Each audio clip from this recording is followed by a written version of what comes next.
নিউমেরোলজির basic স্টেপসে আপনাকে কিন্তু আপনার PN number and DN number জানতেই হবে। তো কি এই পিএন অ্যান্ড ডিএন? পিএন মানে হচ্ছে আপনার পার্সোনালিটি নাম্বার, ডিএন মানে হচ্ছে আপনার ডেস্টিনি নাম্বার। তো পার্সোনালিটি নাম্বারটা হচ্ছে কি না, আপনি যে কোনো মাসের যে তারিখেই জন্মগ্রহণ করুন না কেন, সেই তারিখটাই হচ্ছে আপনার পার্সোনালিটি নাম্বার। যদি আপনি 1 থেকে 9 তারিখের মধ্যে জন্মগ্রহণ করছেন, তো যেই তারিখ সেই তারিখটাই আপনার পার্সোনালিটি নাম্বার। ডাবল ডিজিট হয়ে গেলে সেটাকে আমাদের যোগ করে সিঙ্গেল ডিজিটে কনভার্ট করে নিতে হবে।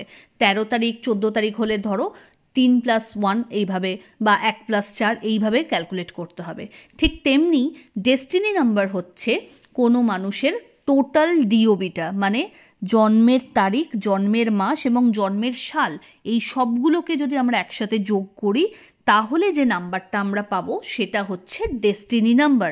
ডেস্টিনি নাম্বার মানুষের জীবনের ক্ষেত্রে প্রচণ্ড গুরুত্বপূর্ণ একটা বিষয়, কারণ যে কোনো মানুষের প্রফেশন কিন্তু তার ডেস্টিনি নাম্বার ওয়াইজ চুজ যদি হয় তাহলে সে খুব কম সময়ে দ্রুত সফলতা দেখতে পায়।